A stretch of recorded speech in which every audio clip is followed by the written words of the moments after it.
Puji nama Tuhan, mula pertama saya ucapkan Shalom Elohim. Bagi Bapak Ibu semua yang ada di rumah, saya percaya pagi ini kita tetap dalam keadaan yang sukacita, kita tetap sehat, tetap kuat di dalam Tuhan melalui hari-hari kehidupan kita. Bapak Ibu yang kekasih di dalam Tuhan Yesus Kristus, kembali kita akan menerima renungan kebenaran firman Allah di minggu ini. Kita akan sama-sama menerima firman Allah dengan tema, saya memberikan tema yaitu jangan menolak teguran atau didikan Tuhan. Amin. Pembacaan kita terdapat di dalam Amsal pasal yang ketiga ayat 11 sampai ayat yang ke-12. Amsal pasal yang ketiga ayat 11 sampai ayat yang ke-12 saya akan bacakan Bapak Ibu ya. Sama-sama kita baca, Bapak Ibu yang ada di rumah pun kita sama-sama membaca ayat ini. Ayat 11 dan 12. Hai anakku, janganlah engkau menolak didikan Tuhan dan janganlah engkau bosan akan peringatannya. Karena Tuhan memberi ajaran kepada yang dikasihinya seperti seorang ayah kepada anak yang disayanginya. Amin. Puji nama Tuhan. Pembacaan kita berbicara tentang seorang ayah mendidik anaknya. Itu sebabnya tema kita adalah jangan menolak didikan atau teguran Tuhan. Berbicara tentang teguran atau didikan pastinya sangatlah tidak enak dan menyakitkan. Kalau kita tanya kepada anak-anak muda, anak-anak kita di rumah, kalau kita kasih beritahukan, kamu seneng gak kalau ditegur sama mami, papi? Pasti ada dua jawaban, ada yang katakan ya dan ada yang katakan tidak. Itu tergantung pribadi anak itu sendiri. Sekalipun teguran itu disampaikan oleh orang terdekat kita, saya katakan tadi bahwa teguran itu ada pastinya sangatlah tidak enak dan menyakitkan, dan sekalipun teguran itu disampaikan oleh suami, istri, anak atau orang tua kita sekalipun, karena kebanyakan orang tidak akan suka ditegur, tidak akan suka mendapatkan teguran sekalipun sudah jelas-jelas orang tersebut salah. Mengapa? Apa penyebabnya tidak mau menerima teguran? Karena merasa seseorang yang tidak mau menerima teguran itu biasa karena merasa diri benar. Ini, merasa diri lebih pandai, merasa diri lebih berpengalaman, merasa diri punya pengaruh, merasa diri sepuh atau dituakan, dan masih banyak lagi. Hal-hal inilah yang membuat seseorang kadang-kadang sulit untuk menerima teguran. Apalagi dengan orang-orang yang tua, yang sudah sepuh, yang sudah biasa menasehati orang, tiba-tiba ditegur, pastinya sangat sulit. Demikian halnya Bapak Ibu yang kekasih di dalam Tuhan Yesus Kristus.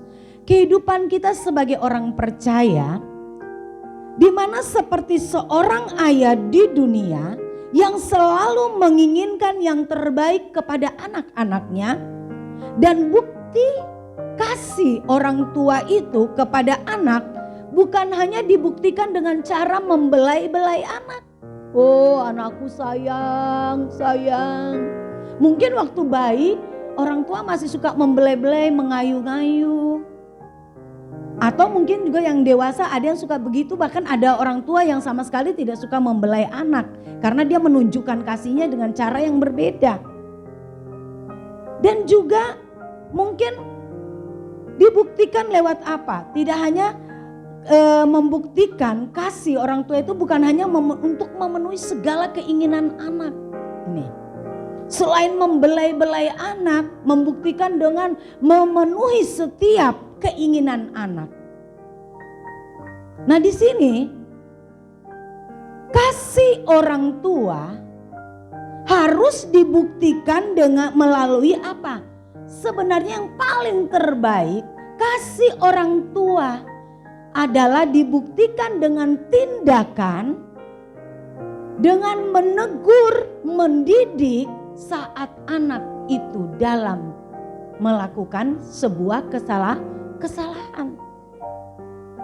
Kita jangan katakan bahwa saya orang tua yang sayang sama anak, sehingga saat anak melakukan kesalahan kita biasa aja. Kita nggak mau negur karena kita nggak mau menyakiti anak, itu salah.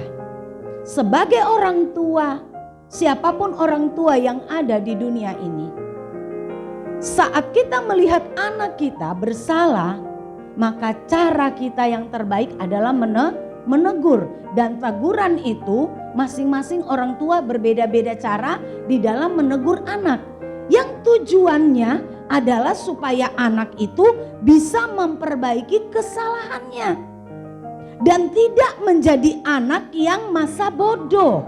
Atau kata kasarnya kurang ajar atau pembangkang. Ini tujuan. Orang tua menegur, mendidik anaknya yang saat melakukan kesalahan. Kesalahan pertama mungkin caranya berbeda, kesalahan kedua dan sebagainya. Tapi kalau sudah fatal, maka dia akan memberikan teguran yang keras. Supaya apa?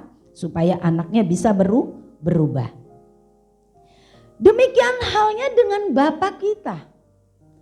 Dia menegur dan mendidik kita agar kita sebagai anak-anaknya menjadi pribadi-pribadi yang memiliki karakter Kristus dan hidup di dalam kehendaknya.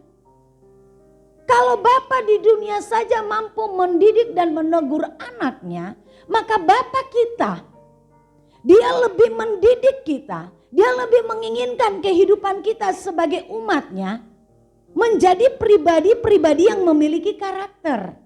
Untuk itu Tuhan menegur dan mendidik kita dengan berbagai macam cara didikan Tuhan.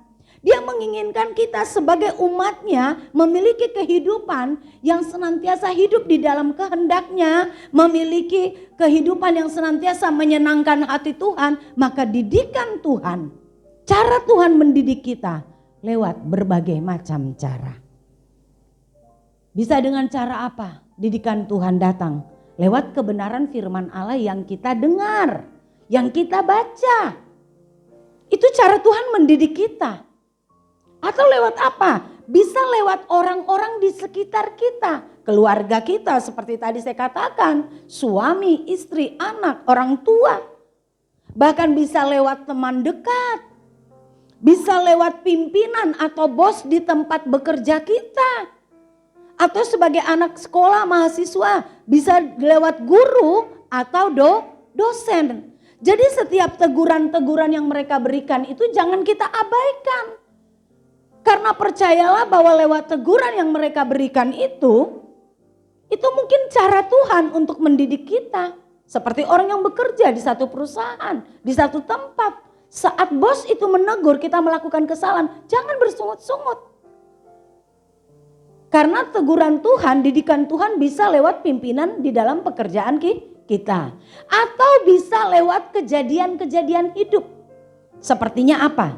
Seperti masalah kehidupan, masalah keluarga, masalah ekonomi, masalah penyakit, masalah apa lagi? Masalah usaha atau pekerjaan yang ditipu orang, masalah dihianati atau ditinggalkan oleh orang yang kita kasihi, masih banyak lagi.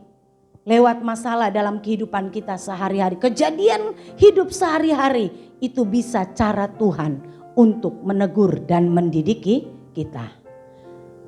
Biarlah teguran dan didikan Tuhan itu yang senantiasa datang lewat berbagai macam cara yang saya sebutkan tadi, itu menjadi kesempatan bagi kita untuk berbenah diri. Ini teguran-teguran, didikan-didikan yang datang dalam kehidupan kita setiap hari, itu membuat kita akan menjadi orang yang terus berbenah diri, memperbaiki diri. Karena di balik semuanya itu sebenarnya Tuhan sedang membentuk karakterku dan karaktermu untuk menjadi karakter yang serupa dengan Kristus. Dan pastinya saat pembentukan itu, saat teguran itu, saat didikan itu datang, pastinya nggak enak, pastinya menyakitkan. Terutama daging ini tidak akan menerima proses pembentukan itu. Tapi kalau kita terus mau berjuang menerima setiap proses ini, dalam melakukan setiap apa yang menjadi keinginan Tuhan lewat teguran dan didikan, maka kita akan menjadi pribadi yang peka mengenali diri kita sendiri. Kita tahu, oh ini yang salah di dalam diriku. Oh ini yang salah aku lakukan hari ini. Kita peka.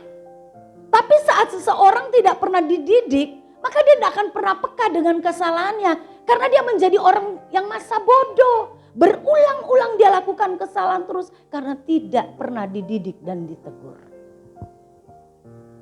Sama halnya Bapak Ibu yang kekasih dalam Tuhan Yesus Kristus.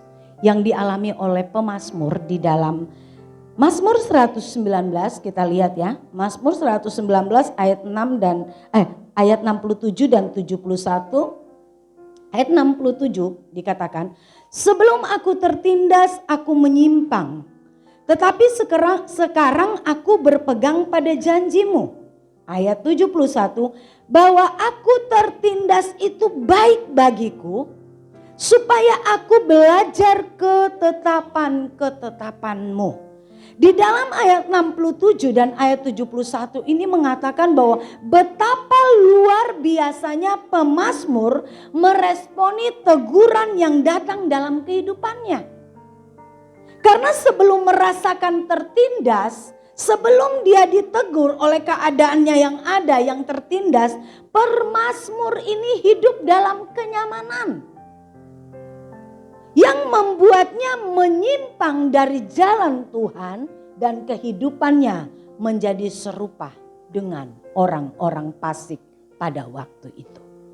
Tetapi kita melihat di dalam ayat 71 pembacaan kita tadi, pemazmur bersyukur dan menyadari bahwa penindasan yang dialaminya itu merupakan suatu teguran Tuhan dan juga sebagai proses pembelajaran dalam hidupnya yang Tuhan berikan kepadanya agar dia menyadarinya dan terus belajar taat kepada Tuhan.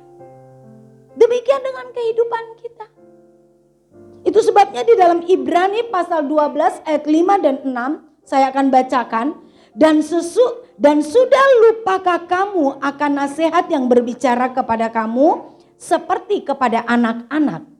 Hai anakku, janganlah anggap enteng didikan Tuhan dan janganlah putus asa apabila engkau diperingatkannya. Karena Tuhan menghajar orang yang dikasihinya dan ia menyesa orang yang diakuinya sebagai anak. Bapak Ibu yang kekasih, kata jangan anggap enteng ini berarti bahwa jangan anggap mudah, jangan anggap murahan didikan Tuhan itu. Saat Tuhan mendidik kita jangan anggap biasa. Sama seperti anak saat dididik oleh orang tuanya, masa bodoh dia. Nganggap orang tua mah kalau nggak ngoceh bukan orang tua. Ini salah. Dan dikatakan di sini menyesa. Karena Tuhan mengajar orang yang dikasihnya, ia menyesa orang itu, orang yang diakuinya sebagai anak. Jadi teguran Tuhan, hajaran Tuhan, didikan Tuhan itu seperti menyiksa. Menyiksa daging kita, menyiksa kehidupan kita.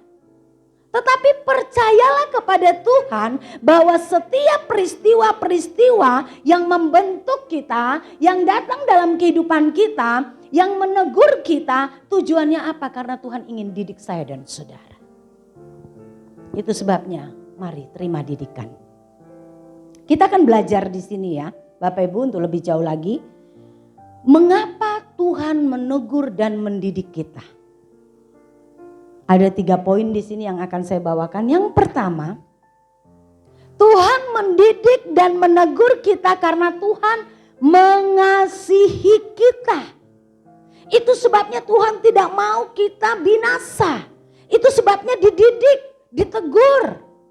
Karena Dia mengasihi saya dan saudara. Dan tidak inginkan saya dan saudara menjadi orang-orang yang binasa.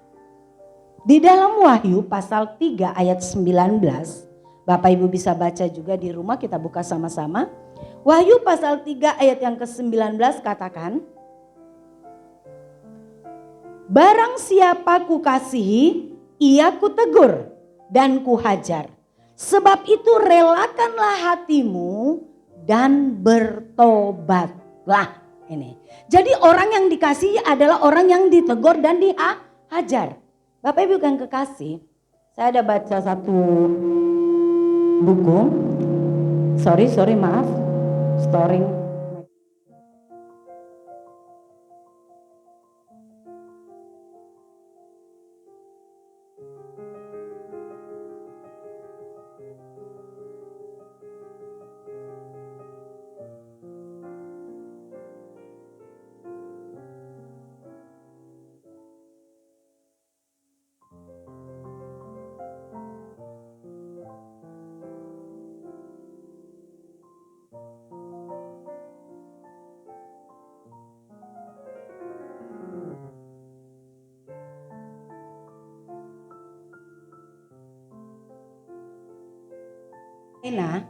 Yang mengatakan memukul itu karena sayang,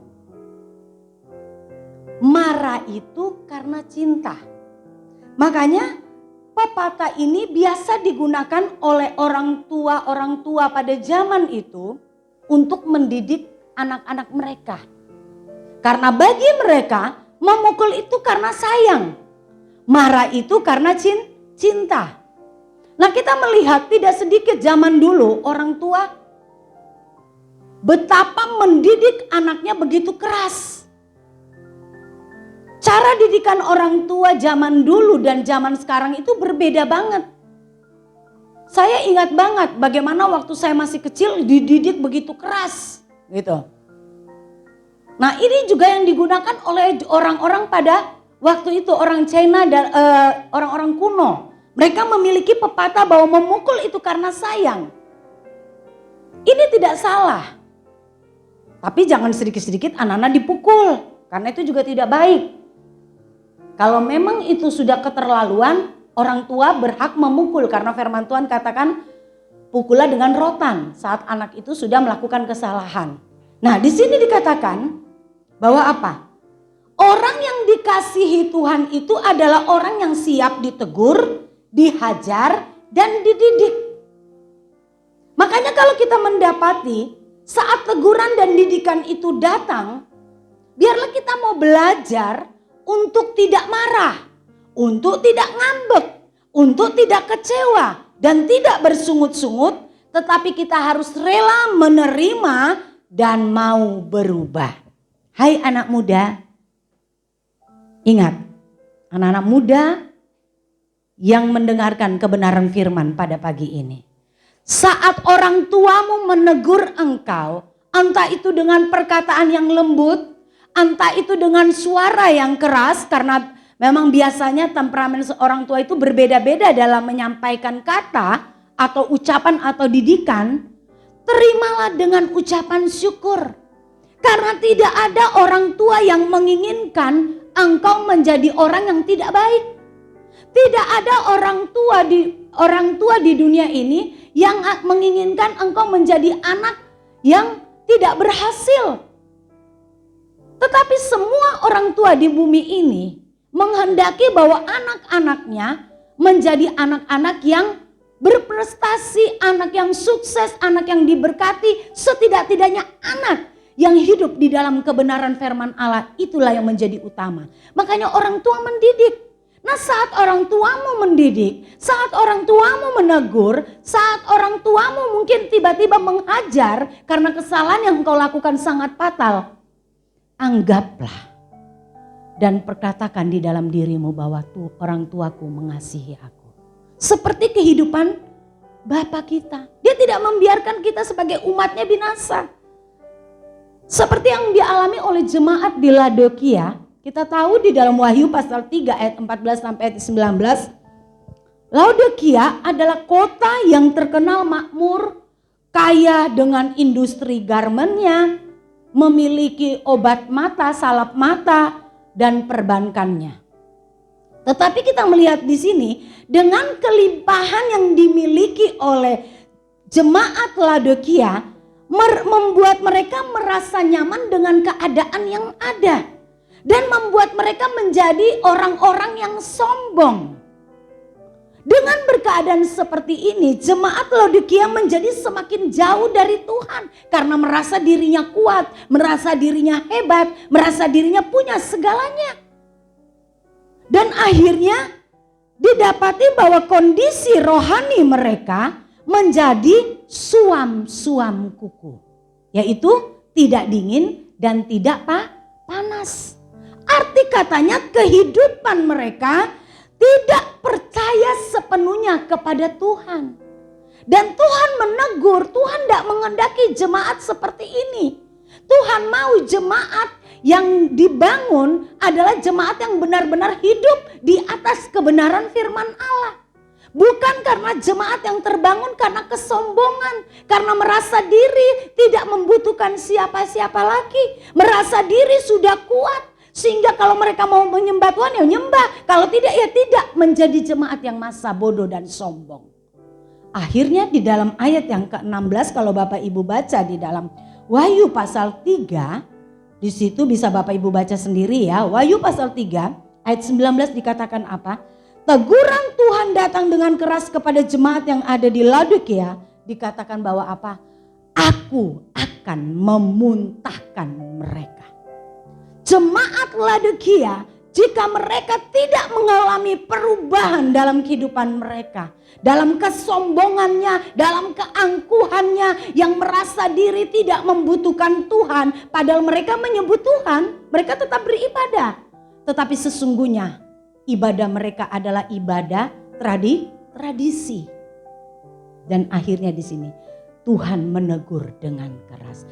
Tuhan mau lewat teguran yang keras itu membuat jemaat Laodikia menjadi jemaat yang berubah. Menjadi jemaat yang bertobat. Karena Tuhan mengasihi jemaat Laodikia. Kehidupan kita pun seperti itu Bapak Ibu. Saat kita sudah mulai keluar dari kehendaknya, saat kehidupan kita tidak sadar karena kita kurang berjaga-jaga, kurang mawas diri, mulai tawaran, keinginan datang dalam kehidupan kita. Tetapi jika kita membiarkan itu, maka kita akan bisa masuk terperangkap di dalamnya. Itu sebabnya Tuhan melihat keberadaan kita, dia bisa melakukan berbagai macam cara untuk menegur kita, untuk mengingatkan kita. Supaya apa? Kehidupan kita kembali berubah seperti jemaat Laodikia.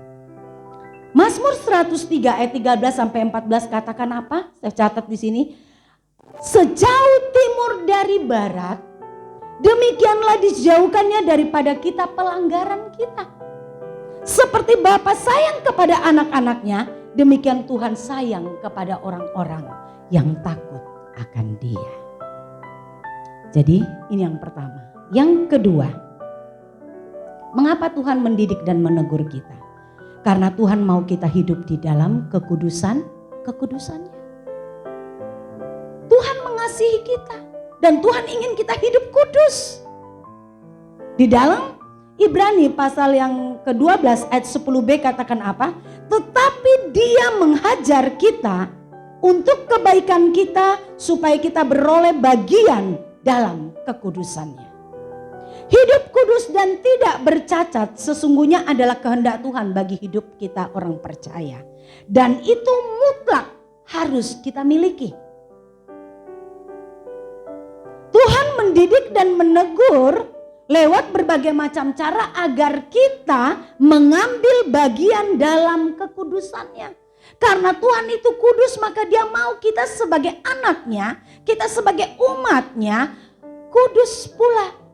Nah, untuk bisa kudus, itulah yang diberi kerjakan dalam kehidupan kita sehari-hari. Kudus pikiran kita, kudus mulut kita, kudus hati kita. Dikerjakan lewat penggarapan Tuhan setiap hari yang keadaan-keadaan yang kita alami. Sehingga membuat kita semakin hari semakin berbenah diri. Kalau kita melihat pengalaman dari Raja Daud saat diperingatkan Tuhan lewat Nabi Nathan dan perihal akan dosanya, di mana dia berzina dengan Batseba, istri dari Uria.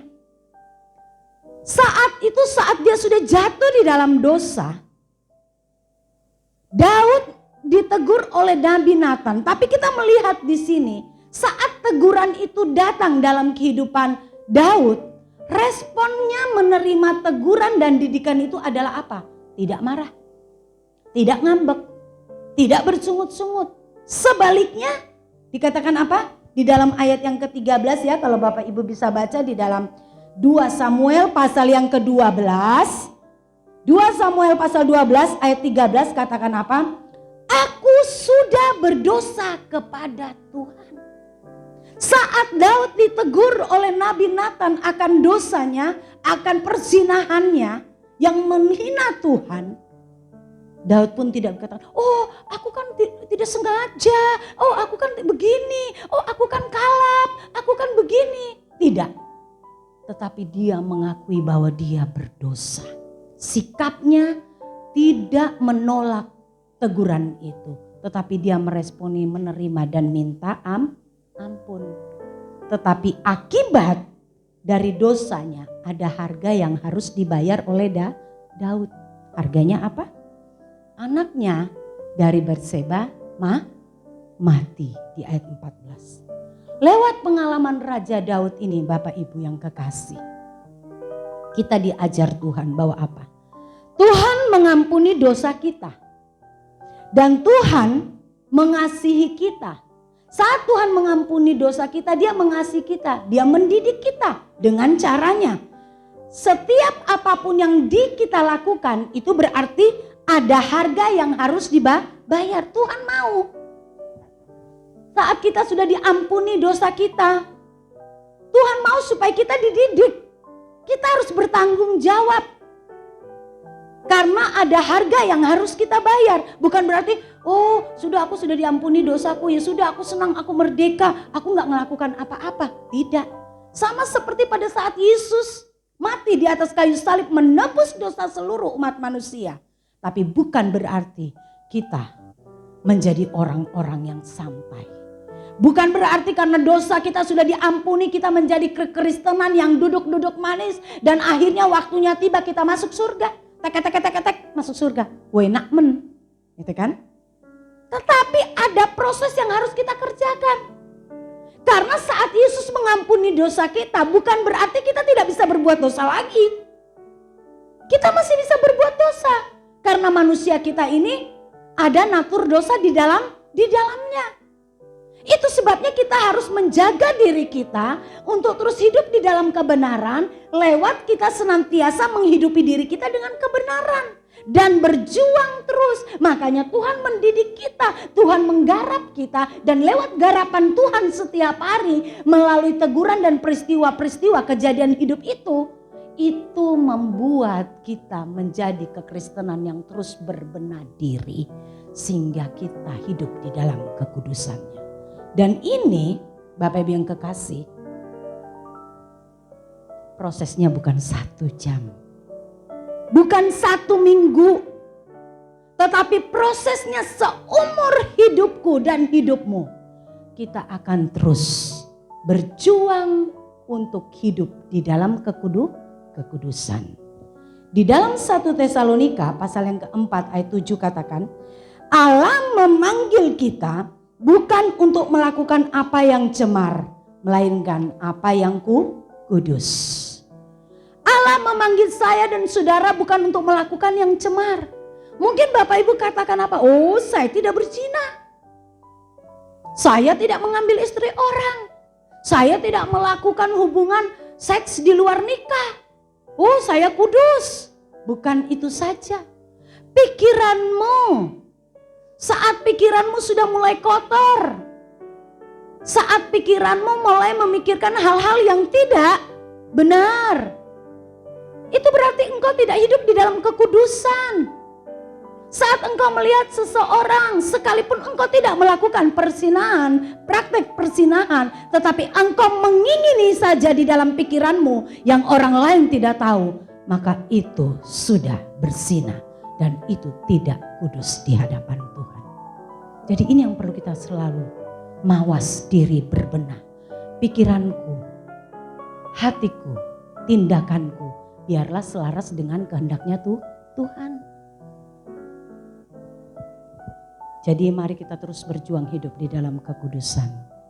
Ya Bapak Ibu semuanya, baik itu bapak-bapak yang sering keluar dari rumah, bahkan ibu-ibu juga demikian. Jaga kekudusan dimanapun engkau berada. Jaga kekudusan pikiranmu, mulutmu dan sikap hidupmu. Mungkin engkau katakan, cuma bercanda-canda, tetapi candamu sudah menyakiti hati Tuhan. Candamu sudah mencemarkan kehidupanmu, kehidupan rohanimu, keadaanmu. Itu pun tidak menyukakan hati Tuhan. Kita kembali yang ketiga. Yang ketiga, mengapa kita perlu ditegur dan dididik Tuhan? Karena Tuhan mau, ini yang terakhir ya. Tuhan mau kita layak menjadi mempelainya. Selain Tuhan mau bahwa kita ini adalah anak yang dikasihinya. Kita adalah umat yang dikasihinya. Kita hidup di dalam kekudusannya.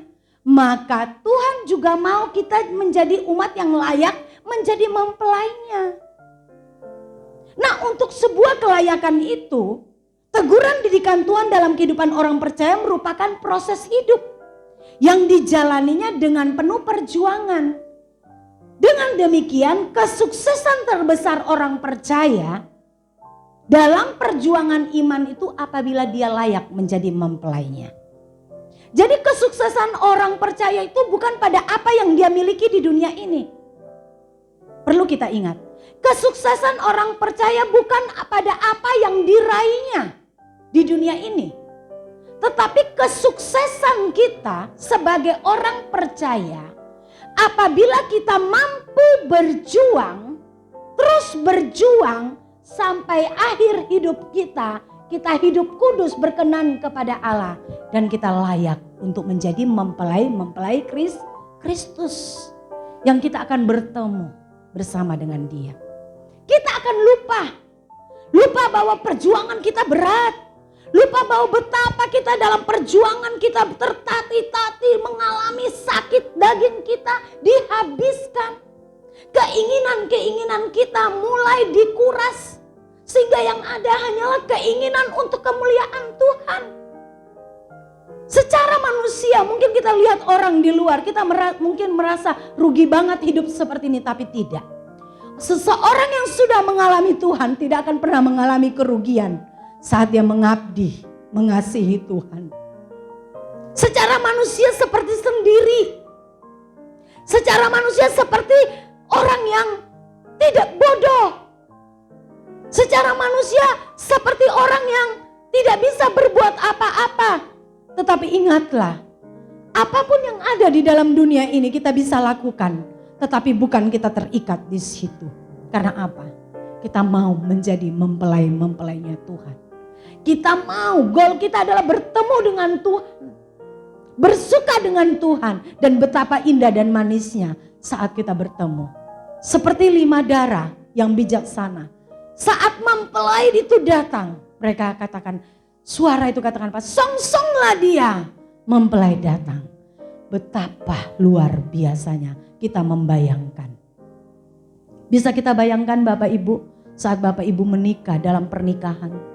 Saat dipertemukan antara mempelai pria dan mempelai wanita. Betapa berbahagianya. Itu hanya perkawinan di dunia ini. Tetapi saat perkawinan anak domba, kehidupan saya dan saudara sebagai mempelai Tuhan, tidak bisa dibandingkan keindahannya. Itu sebabnya lewat kebenaran firman Allah pada saat ini, mari kita mau bersyukur. Ini, bersyukur saat Tuhan menegur dan mendidik kita. Dan jangan sekali-kali kita protes, marah, bersungut-sungut, bahkan memberontak saat didikan dan teguran Tuhan itu datang. Karena apa? Karena Tuhan menegur dan mendidik kita. Karena Dia mengasihi saya dan saudara. Dia ingin kita hidup di dalam kekudusannya. Dan Dia mau kita layak menjadi mempelainya Tuhan. Mari Bapak Ibu Saudara yang kekasih, saya mengajak hari-hari hidup kita yang ada. Selain kita melaksanakan kegiatan-kegiatan kita, aktivitas kita tidak boleh berhenti di dunia ini. Tetapi hatiku dan hatimu tetaplah terus melekat dengan Tuhan. Di setiap keadaan apapun, jangan pernah engkau bersungut-sungut dengan didikan dan teguran Tuhan. Karena setiap didikan itu membawa kemuliaan yang luar biasa. Amin. Puji nama Tuhan. Tuhan Yesus memberkati kita semua yang ada. Saya tetap mengajak seluruh jemaat Tuhan, tetaplah berjuang. Jangan menyerah dan Tuhan Yesus memberkati kita semua yang ada. Shalom.